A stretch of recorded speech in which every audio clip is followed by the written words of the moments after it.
Morning. Good morning.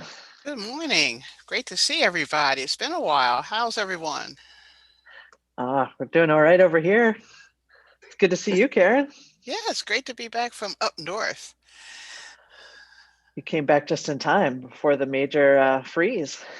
Yes, but people in Minnesota are still, at every rest stop we did on the way back home, are wearing t-shirts to go into the store. I will never understand this thing about Minnesotans thinking it's just a little cool. uh, well, we stay warm together, even if we're far Mm. apart. It's good to be here together, and I'm really excited we have our care companions with us. Karen, do you want to introduce them this week? Yeah, I just want to tell everybody that pastoral care visitors are now care companions, and we have an amazing group of folks who are there to journey with you around anything that's really, got you vexed or something that's in your craw, or you're feeling just depressed or sad or lonely. These are the folks that can visit with you via Zoom, can visit with you via phone, and we invite you to utilize Care Companions after the service. Um, I may say some things that may vex you. You may want to talk with the Care Companions with them. So do welcome Matt and Ward. Ward, please turn on your camera so we can see your lovely face. And Matt and Ward are part of the Care Companions team, of which I am a facilitator for. And we invite others who are interested in having a care companion, someone who would like somebody to call them and visit with them. Just utilize us. We're here, we're available, and we'd love to serve in that capacity in any way we can in your lives. And if you're interested in being a care companion, you can join our little club. It's cool kids. We're the really cool kids in the church. Look at Ward, cool kid. Matt, cool kid. All right. So think about it. Contact us at the church if you're interested in being a care companion. Thanks so much, Karen, and thanks, Ward and Matt, for being with us. And Lauren, I'm so glad you're here with us today, too. Yeah, me So, too. welcome, everybody. I'm so glad that you're here. Welcome to everybody who's joining us this morning in all the different ways that you can. Maybe you're joining us live, maybe you're watching along on YouTube or watching later or listening to our podcast. However you are here with us, we're so glad that you are here today. Now, I've seen a number of you doing this already, but if you are with us on Zoom, feel free to chime in the chat and let us know where you're coming in from. It's always great to see how far and wide folks are joining us from, all the different places. So here we are in the midst of some of the coldest days of the year here in Minnesota in the depth of winter. And this is a time my kids have been reminding me we're in third quarter now of school, which to them means grueling, boring, not a lot of break in sight.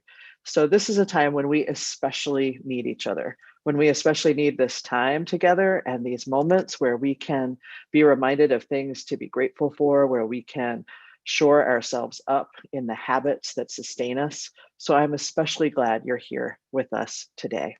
So here in this community, our lives are grounded in the Universalist spirit of love and hope. In this community, we listen deeply to where love is calling us next. We welcome, affirm, and protect the light in each human heart. And we act for justice with courage and compassion and humility. We do all of this as a people who are deeply committed to racial justice, as a people who are committed to building the beloved community where all can flourish here in this lifetime. So this is who we are. This is what we're about as a community. And this is the life that we're inviting you into as well. So here we are. And let's take a moment to hear a little bit about the different ways to be connected here at church. So after the service, everyone is invited into the Zoom fellowship hour. So we have a breakout space there for Black, Indigenous, and people of color. We have another breakout space for people of all identities. And today we also have our UUs in 12-step recovery meeting that goes from 11:30 to 12:30. If you're brand new or just checking First Universalist out, you are in luck today because today is our first step class. So first step is offered every first and third Sunday right after the service. The link will be in the order of service and also on the Sunday post-worship links on our website.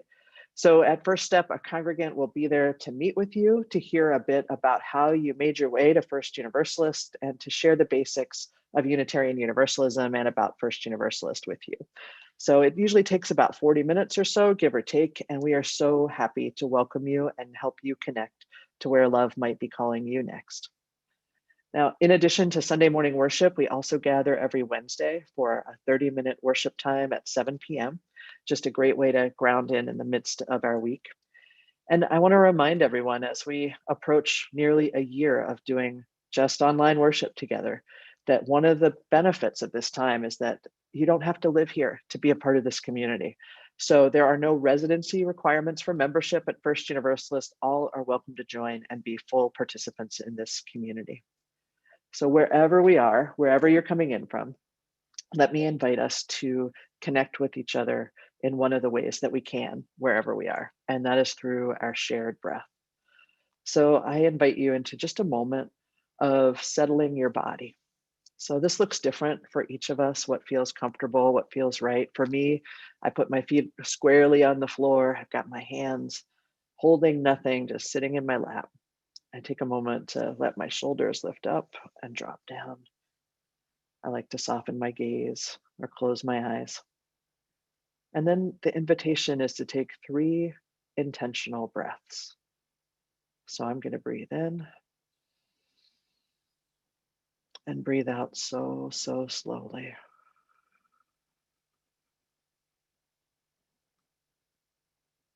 I'm going to breathe in again. Hold it for a second.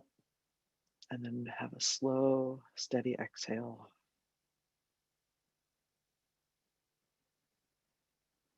And one more whenever you're ready. Deep breath in. And a slow exhale if that feels right.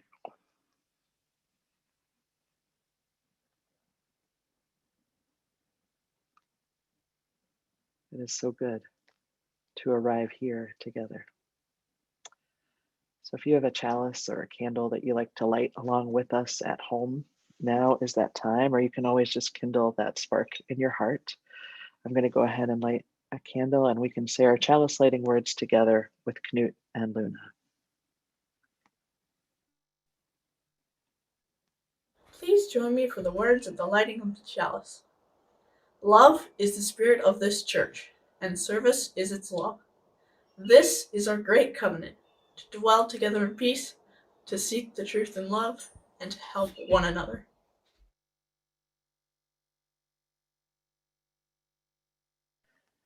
It is so good to see their faces. So friends, I have a story to tell you this morning. And this is a story about a Japanese art form called kintsugi. Probably many of you have heard about this before. It is the practice of taking a broken piece of pottery and putting it back together using not something like super glue or hot glue, but gold. So taking broken pottery pieces and putting them back together with gold. Now, there are lots of stories about how this came to be. And I think it's such a great art form because it reminds us that the imperfections and the flaws that happen when we break something can actually be turned into something beautiful, can actually turn what we originally thought was so great into something that's even stronger and more resilient and more full of beauty. So this art form, there's a legend about how it came to be, right? And there, like any legend, there are lots of different ways to tell the story, but the central things that I think most of the versions of the story agree on is that it was over 400 years ago, and there was a leader, and he had an absolute favorite teacup. Maybe you have something like this too. I have my favorite coffee mugs for the morning. And what happened was his favorite teacup, it broke. It broke into all these pieces and he was so sad. He just wanted it back the way that it was. So he gathered up all those pieces and he sent them off to some craftspeople to work with. And they sent the teacup back when they were done, and it was ugly. They had like stapled the pieces together with giant pieces of metal. And when he poured his tea in it, it just went like all the way through the cracks. And he was so disappointed. But he loved this teacup, so he kept going. He gathered up the pieces again, and this time he sent those pieces off to some Japanese craftsmen, and he asked them what they could do with it. Now, these craftsmen were so impressed with the leader's devotion to something as simple as a cup. And so they became determined to return the cup to him, not just as good as it was once upon a time, but maybe even better. And so they started working. What? Jen, I'm sorry. Okay. I am interrupting you, but I have something I have to tell you. I cannot even believe the story that you're telling right now connects. Did you notice this chalice? Did you notice this? Well, you probably can't see it. No, I can't see anything. Oh my gosh, this chalice was repaired in a way that was inspired by kintsugi. No This way. actual chalice that I picked this morning, and there's actually a story about how it got broken and how it got put back together. I would love to tell you that. Will you tell us? Yeah. It's a little strange to interrupt, worship and everything, but when you have the story that fits, you got to tell the story that fits, right? Got to go with it. Okay, so this chalice is like, or was like, the chalices that are in a lot of our rooms at church. And this one had been unbroken for a long time in what was, I think, the 3rd or 4th grade religious education classroom, right? Yeah. And then one Sunday morning, a bunch of kids that were in that class got there kind of early, and they were in the classroom and they were trying to figure out like kind of how to keep themselves occupied until class started. And there was this one kid that was in that class who always had really good ideas for fun things to do. And so he told everybody about this game that he wanted to play. It involved a ball and some running around, I'm just going to say. And running around and playing is a fun thing to do at church. So that's what they decided to do to pass the time until class started, running around, the whole chalice table got knocked over by this kid. The whole chalice table, everything went everywhere. This chalice, the bottom of it broke off into 2 pieces. And that kid, the one who had the great idea, who always had great ideas of things that were fun, he felt so bad. And I happened to walk into the classroom right about then, and I could tell he was afraid he was going to be in trouble. He was not. He felt awful. And it turned out he started telling me and his other classmates, like, I'm so sorry, I always break stuff. I feel terrible about it. And he was really upset. And his classmates were so nice to him. They were like, don't worry about it. We were all playing, But he really had an awful morning. I don't think he felt better for the whole morning until he left church. So I gathered up the pieces, just like in your story, right? And I took it to my office. And actually, I wish I had known the whole story, because the first thing I tried to do was to fix it with hot glue, because that's what I had. I'm here to tell you that fixing pottery with hot glue is not beautiful. It was kind of like all bumpy. It's not really even. So I set it on my desk and I had it there for a couple of days, and I was like, oh, I'm going to bring this back. But I was hoping it would make that kid feel better when he saw it was like fixed to where you couldn't see it was broken anymore. But as I looked at it over the next couple of days, I'm like, that is not what it looks like. It looks like a mess because it has hot glue everywhere. And then a couple days later, I found some glitter glue, some gold glitter glue in my desk. And so I added that. And as you can see, that was the magic. That was the magic of making this beautiful. So I took it back the next Sunday, was really hoping that it was going to make this kid feel better. And it did more than make him feel better. Like, his classmates were so into it. They were like, oh my gosh, it's so beautiful. We have the most beautiful chalice at church. And he felt all the way better, all the way better. And, I think we mended the chalice to be more beautiful than ever. But I think about that story every time I look at this chalice, because, the thing I think that really happened, that really got mended, was that kid's heart. Because he'd been told so many times that he was broken, that he was too active, too rambunctious, always messing things up. And I think something in him got healed by that experience. I really do. So anyway, so what happens when the cup in your story gets sent back to the leader?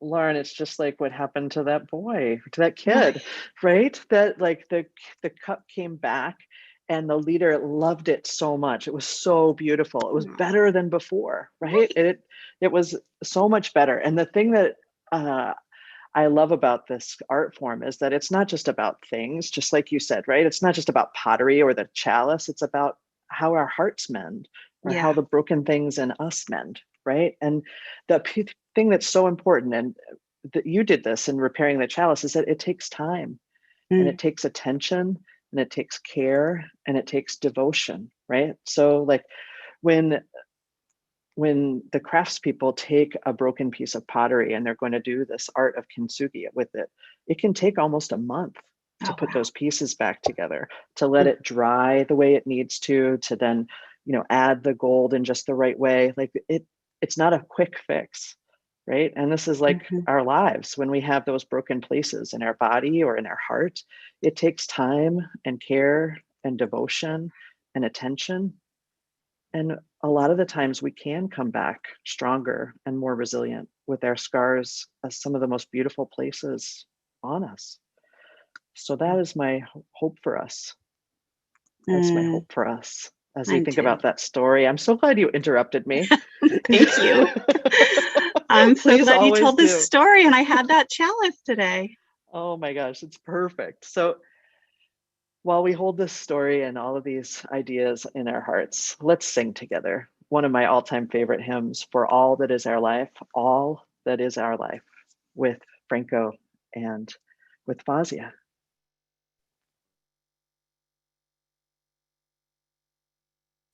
For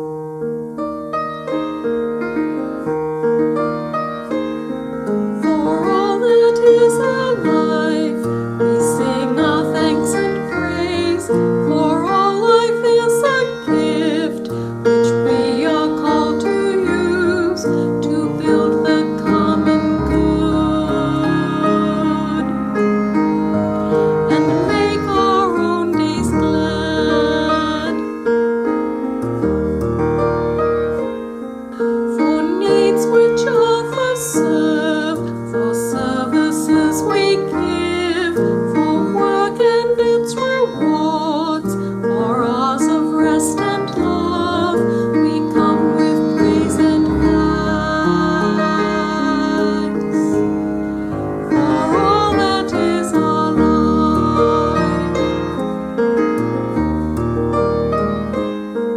for sorrow we must bear, for failures, pain and loss, for each new thing we learn, for fearful hours that pass, we come with praise and thanks.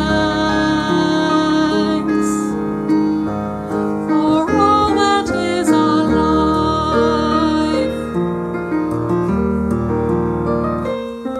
for all that is our life, we sing our thanks and praise.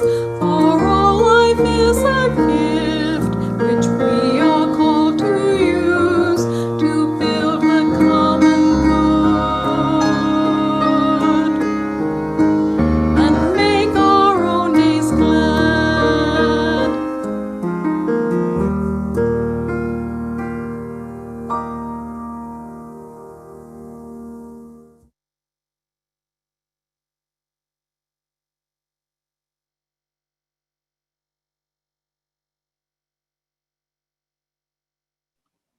That was so, so beautiful. Let's take a moment to settle ourselves again as we head into this time of prayer and meditation. You can settle your body any way that works for you. As we join together, I'll again take some deep breaths to remember how connected we are, each to the other.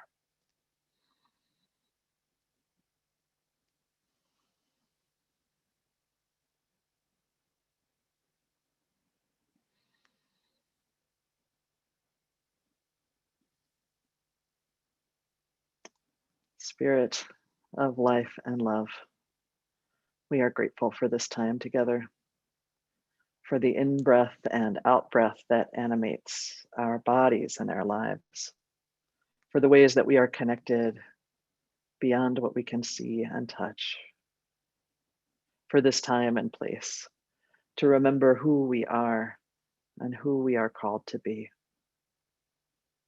In this time, may love move in our hearts. May the whisper of the Spirit reach out to us, connecting us, calling us forward into the places, the ways of being, the healing and repair, the resilience that is there in each of us. Help us remember that those broken places in us can heal with care and attention and devotion, with time. The life in us, joining with the care of others, we can heal. We can mend in those broken places. Today we hold so many people, so many things on our earth that we care about in our hearts. So much is broken and hurting right now. This week, it is hard to believe, but we marked the first anniversary of the first known loss of life to COVID-19 here in our country. It was just February 6th, 2020, when the first person is known to have died from COVID here in the US. And since then, we have lost so many, more than 460,000 people. It is hard to even imagine. And yet we know it is not some unimaginable number. It is people we have known and loved. It is people who have always had it hardest in our country and society, as the impact of this illness has landed disproportionately on Black and Brown and Indigenous people, on those who live in poverty. So today, I pray for our connection as human beings who know what it is to love and to lose. We are connected in our grief and our sorrow as this illness continues in our country and around the world. So I light a candle today to mark and remember each and every one of those lives that has been lost and impacted. And we know that there are other griefs, other things we are all carrying. We hold each other in this community as we give and receive and grow. And we are holding in our hearts this week Judy Goebel as she approaches hip replacement surgery later on this week. She asks for your healing wishes to accompany her. I know there are so many other things we are carrying, all that is our life, joys and sorrows and griefs, laments, gratitudes, things we are holding on to. So I invite us to share those now, because it is in sharing them that we are strengthened, that we remember we are not alone. So I invite you to type into the chat the things that are on your heart, or maybe to say them out loud to someone else in your space, or just to yourself, so that you know we are carrying these with you. And I will hold silence now and some space for you to add your joys and sorrows to this well.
We are holding so much.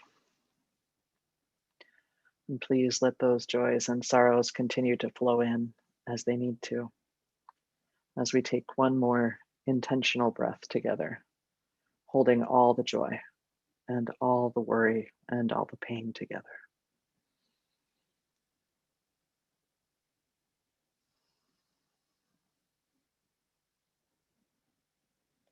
And together we pray that the grip of addiction might be loosened, that the weight of oppression might be lightened, that grief might be shared, that joy might break through, and that love might make every suffering bearable for us all. May it be so. Amen. And let's join together in our singing prayer, Spirit of Life.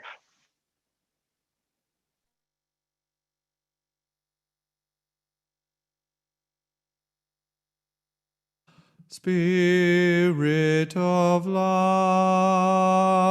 come unto me. Sing in my heart all the stirrings of compassion. Blow in the wind, rise in the sea, move in the hand, giving life the shape of justice. Roots hold me close, wings set me free. Spirit of life, come to me, come to me.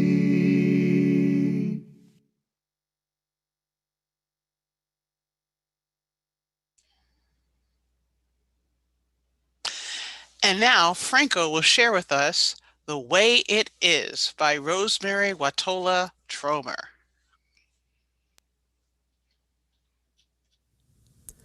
The Way It Is by Rosemary Watola Tromer.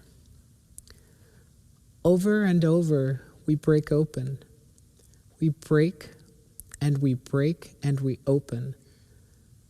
For a while we try to fix the vessel, as if to be broken is bad, as if with glue and tape and a steady hand we might bring things to perfect again, as if they were ever perfect, as if to be broken is not also perfect, as if to be open is not the path towards joy. The vessel that's been shattered and cracked will never hold water. Eventually, it will leak, and at some point, perhaps, we decide that we're done with picking our flowers anyway, and no longer need a place to contain them. We watch them grow just as wildflowers do, unfenced, unmanaged, blossoming only when they're ready. And my God, how beautiful they are amidst the mounting piles of shards.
That's a couple snaps there, Franco. That is fantastic. Thank you so much.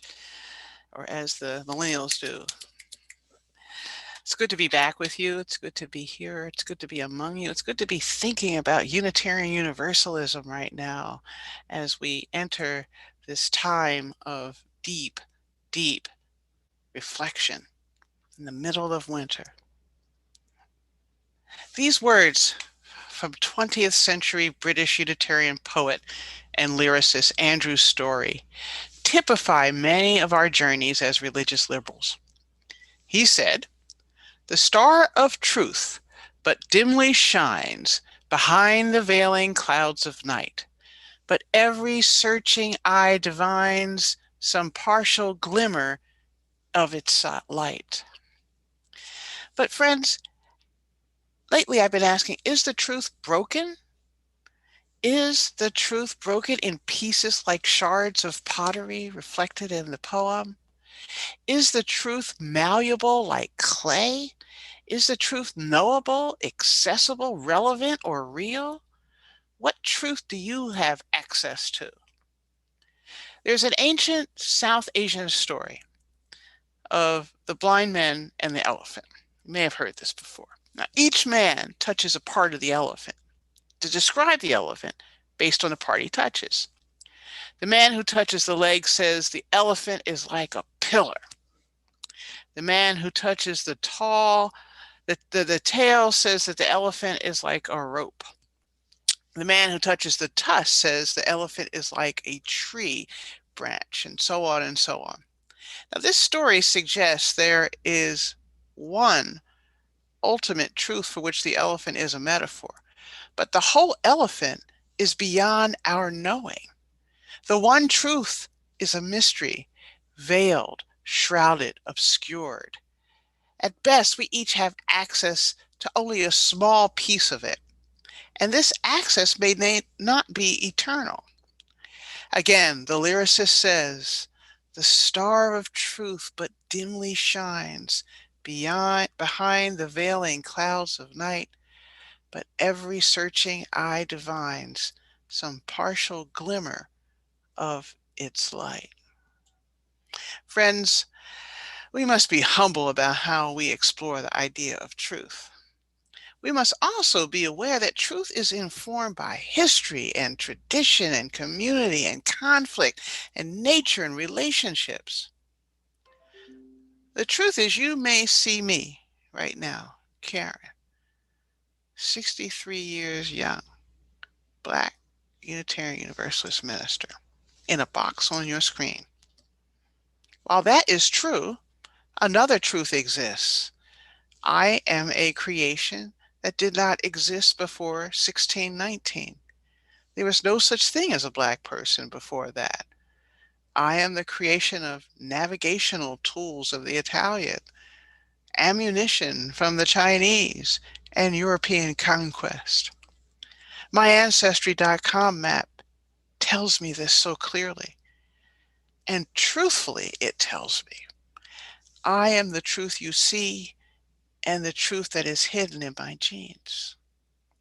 As we deliberately encourage everyone to formulate a personal theology that reflects their moral concepts, their values, and worldviews that we build ourselves.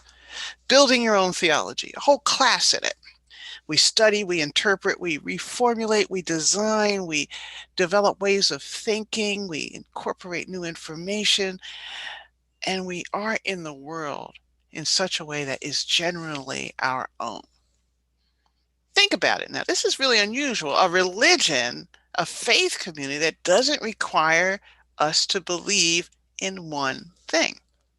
A faith that does not demand that we adhere to any doctrine or dogma. A faith that does not ask us to take a vow of allegiance or acceptance. We belong to a faith that's so confident in our ability to seek and learn and discern and make choices and decisions that we are encouraged to find our own way. Wow, that's a lot of trust. To develop our own idea of truth and to develop our idea of meaning. Now, here's the question. Does this freedom mean that it doesn't matter what we believe? That anything goes? No, certainly not. Recall that our fourth principle, is a free and responsible search for truth and meaning. A free and responsible search for truth and meaning. That is our duty. That is what binds us. Free and responsible. Now, responsibility means being dependable, keeping promises and honoring our commitments. It is accepting the consequences for what we say and what we do. People who are responsible are not cavalier about their beliefs or their truths. People who are responsible do not cause harm with their truth. They don't make excuses for their actions or blame others when things go wrong. A responsible truth means being held to account. One of my absolute favorite readings in our hymnal is number 657 by Sophia Lyons-Foss, that great religious educator and theologian. It is entitled, "It Matters What We Believe." Now, as I was reading this, I felt that it was a perfect companion to our poem today. Except I want to make one little change. One little change. Where it says the word beliefs, I'd like to make a slash and add the word truths. Let's see how it reads with that little edit. Sophia Foss says, some beliefs, truths, are like walled gardens. They encourage exclusiveness and the feelings of being especially privileged. Other beliefs, truths, are expansive and lead to the way into wider and deeper sympathies. Some beliefs, truths, are like shadows clouding children's days with fears of unknown calamities.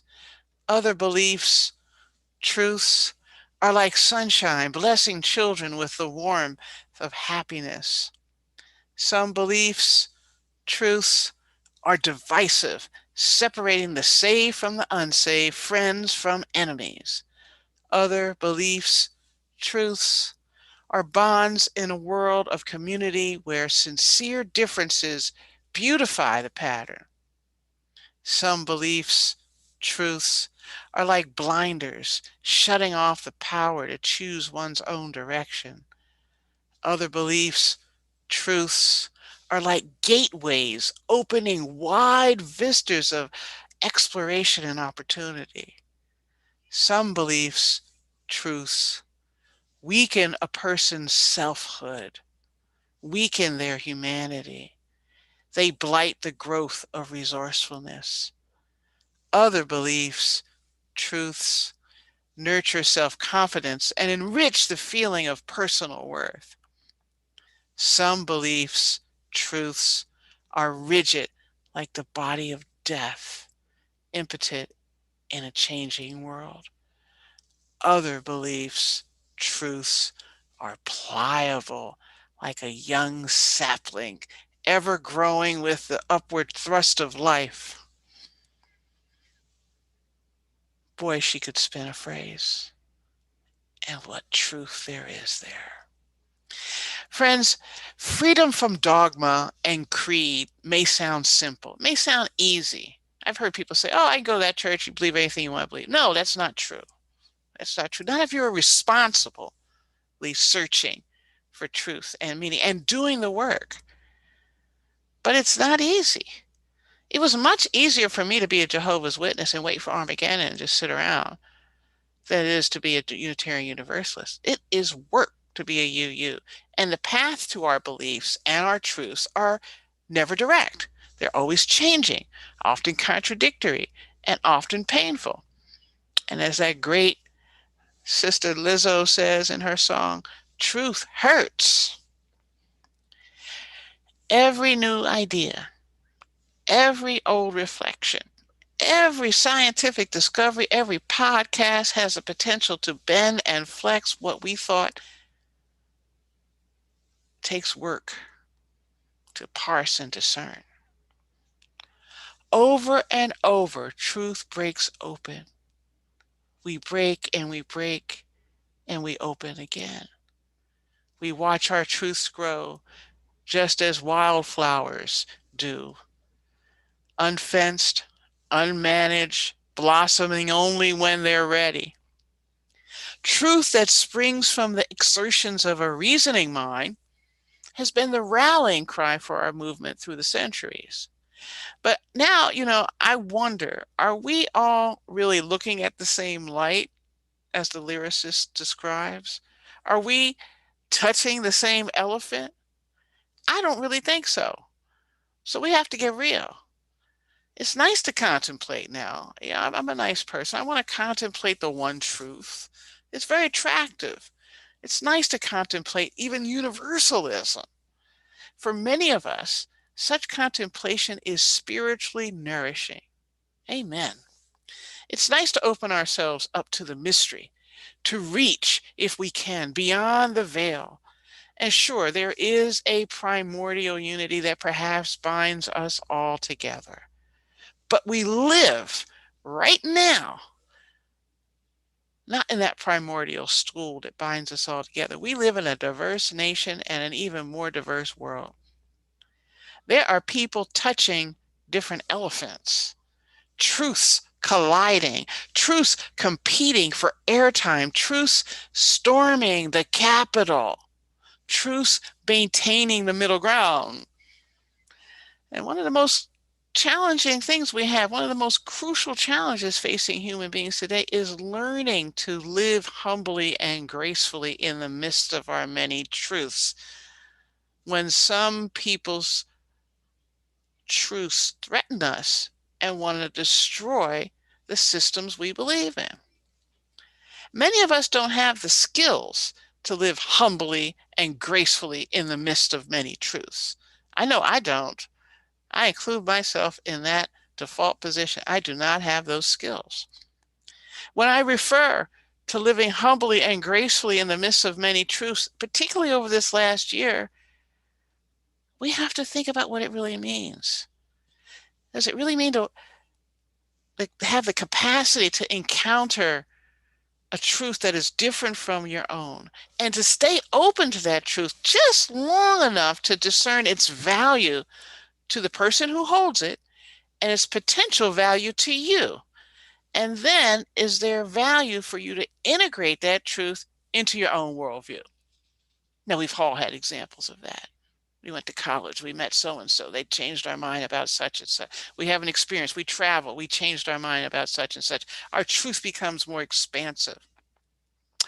But friends, all truth is not responsible truth.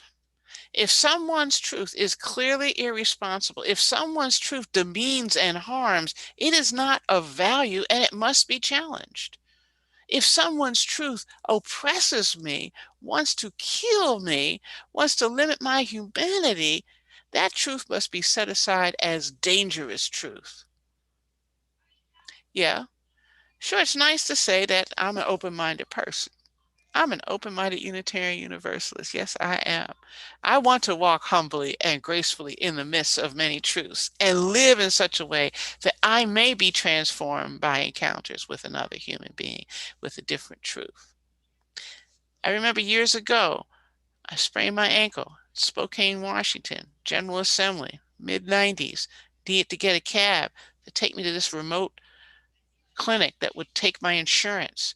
The only cab driver I ended up in was a white supremacist.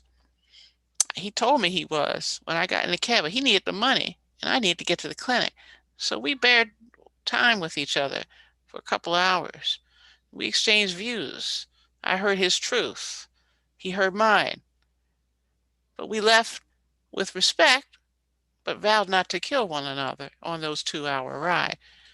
We did listen. I did learn. He did learn. I know he learned because he said, huh. But that was about as far as it went. I was willing to be transformed by that encounter, and he was willing to be transformed by that encounter. Sure, I'm open-minded, but as my mom used to say, I am not Boo-Boo the Fool. I am not open-minded to QAnon, whose truth says that Jewish lasers are being shot from outer space to start wildfires in California. I am not Boo-Boo the Fool. One truth, many truths.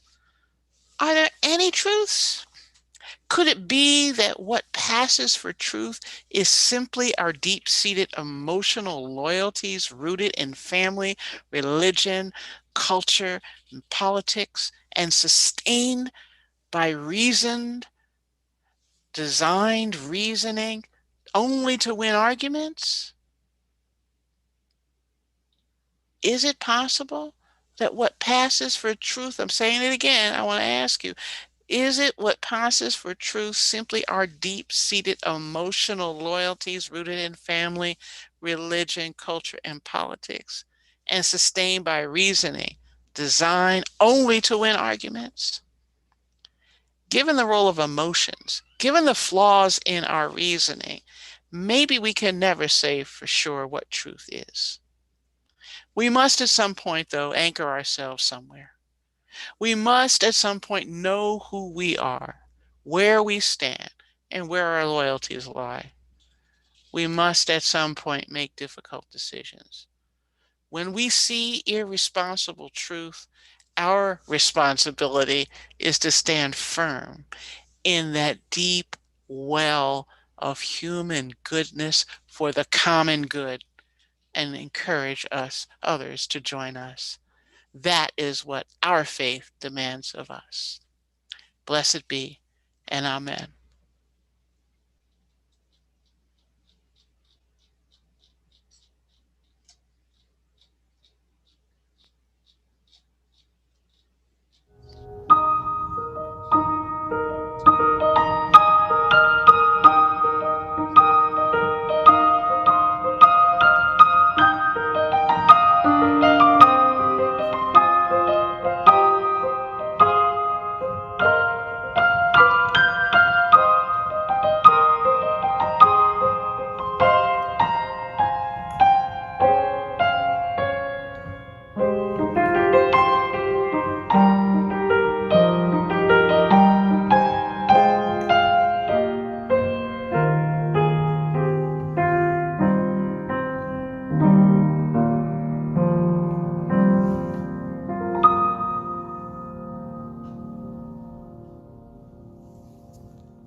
As we take up our offering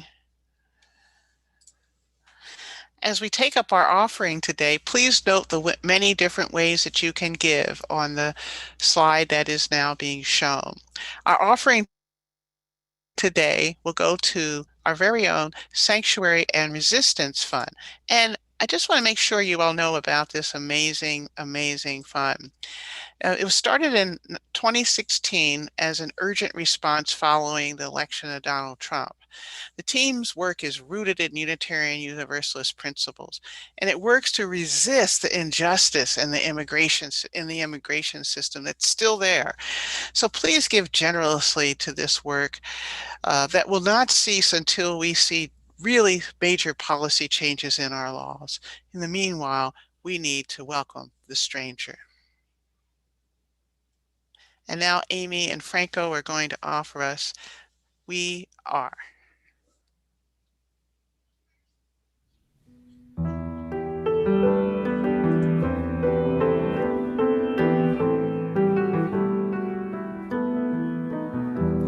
For each child that's born, a morning star rises and sings to the universe who we are. For each child that's born, a morning star rises and sings to the universe who we are. We are our grandmother's prayer. We are our grandfather's dreamings. We are the breath of the ancestors. We are the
As we go forward into this frightening, exhilarating, confusing, miraculous world, may we offer our comfort to the afflicted, our love to those who are lonely, and our wish for all to be safe.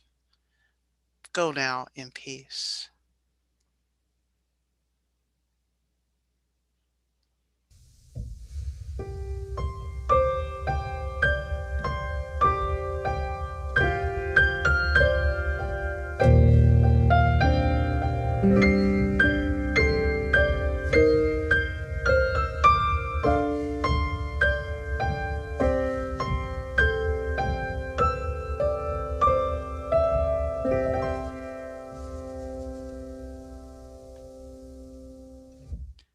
As